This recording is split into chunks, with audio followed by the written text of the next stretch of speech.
Gaya nga ng sabi ng BBC News, the Philippines has voted.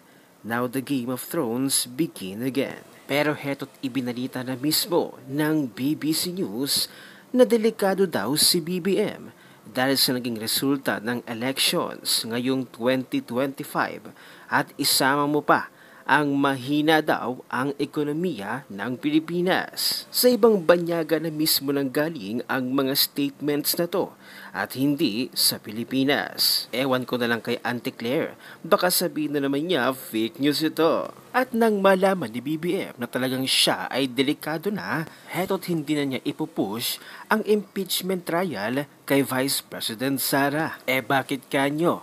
Abay wala na talagang numero para pumabor sa impeachment ni VP Sara. Pero ayon kay Tio Moreno, huwag tayong pakampante sa sinabi ni BBM na hindi na itutuloy ang impeachment trial dahil kilala nating budol itong si BBM. Marami na nga daw siyang naging statement na pabago-bago hanggang sa hindi natupad ang mga statement nito. This is another budol coming from Budol King. Let me put this in context. In a letter sent to VP Inday Sara, dated December 15, 2023, Bongbong Marcos firmly stated, I remember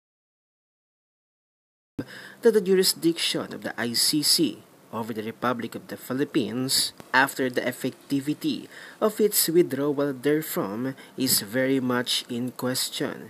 To this end, this government will not assist the ICC in any way, shape, or form. Likewise, in an interview on January 23, 2024, he reiterated, "Let me say this for the 100th time. I do not recognize the jurisdiction of the ICC in the Philippines. I do not. I consider it as a threat to our sovereignty. The Philippine government will not lift a finger to help any investigation that the ICC conducts."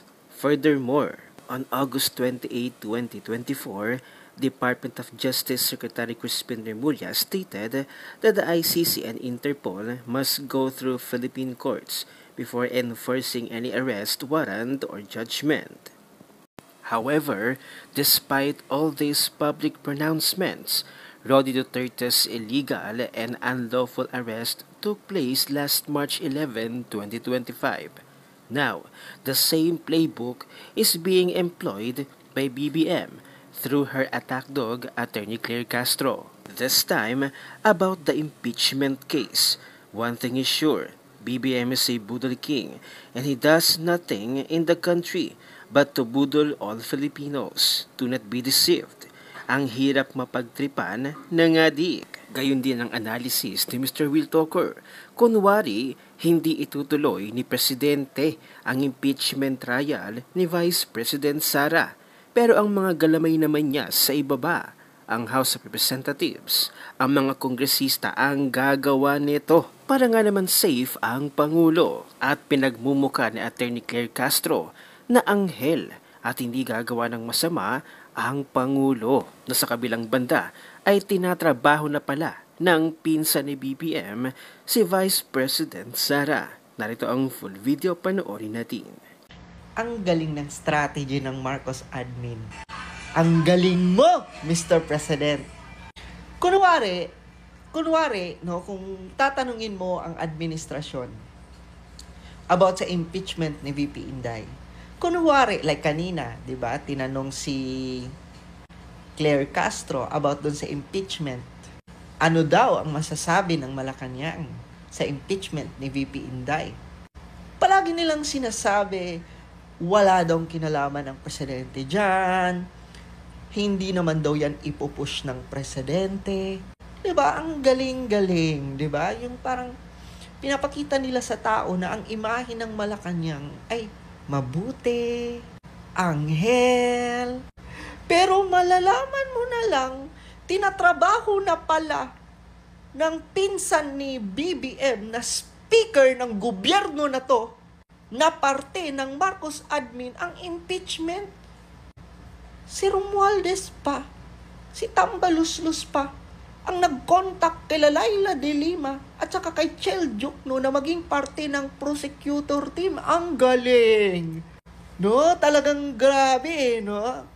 Kaya naniniwala talaga ako mga lods, no? Yung mga anghel-anghilan.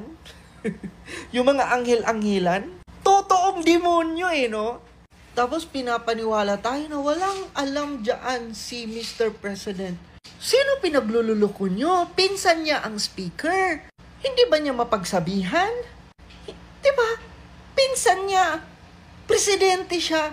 Pwede niyang sabihin, itigil nyo na yan. Kasi hahaba pa yan.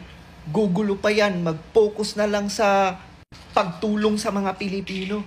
Ba't hindi niya mapagsabihan ng ganyan? Kasi, eto hawak ka sa liig. Sus Mariosep. Kakatapos pa nga lang ng eleksyon, di ba? Pero itong si Tambaluslos, di ba? Ito na agad yung iniisip. Pamumuliti ka. Talagang, no, ina-assure niya talaga na ma-impeach si VP Inday. Grabe talaga tong buhaya na to, no? Basahin natin mga lords. Former Senator De Lima and Attorney Jokno are two of the most respected legal minds in the country. Their potential inclusion in the prosecution panel would add credibility, balance, and depth to this constitutionally mandated process, sabi ni Martin Romualdez. Alam nyo mga lords, tingnan nyo nga yung boto niya sa tinakbuhan niya doon sa Tacloban. My God, parang hindi nga umabot ng 100,000 ang nakuha niyang boto. Tapos wala pa siyang kalaban kasi nga, 'di ba, pinadisqualify nila. 'Di ba, ang kapal ng mukha. Akala mo talaga ito, kung umasta itong baboy na to, akala mo talaga siya yung ano, no? Parang talagang akala mo siya yung binoto ng maraming tao. Ang kapal! No, sobrang kapal ng mukha mo, Tambaluslos. Rumespeto ka naman sa bumoto kay VP Inday Sara. Kapal mukha. Tignan nyo to, mga yawa, Jud. Diba, mga hudas, Jud. O, basahin natin. News update. Sasali na sa House Prosecution Team na haharap sa impeachment trial ni Vice President Sara Duterte si incoming ML Party List Representative Attorney Laila de Lima. Got a call from the speaker just an hour ago. I answered yes to the suggestion offered to be part of the prosecution panel. Diba? Hudas talaga yung Romualdez na yan eh. Diba? Ngayon natin mapagtugma-tugma lahat mga lords na yung ginagawa niya, diba? Yung mga nangyayari ngayon, pakulo niyan at pakana niyan. Si Romualdez. Diba? Mga hayop talaga. Sus, Diyos ko. May araw din kayo. O, ngayon, bubulaga na. Gusto talaga nilang tanggalin si VP Inday Sara. Kakapal talaga ng muka. Tapos sasabihin nyo na hindi ipupush ko no ni PBBM ang impeachment. Nek-nek nyo. Maging ang ibang banyaga mula na mismo sa BBC News, nakikita ang kalakasan, ang kapangyarihan at talagang powerful ang mga Duterte. Ang sabi nga nila, delikado na daw si BBM.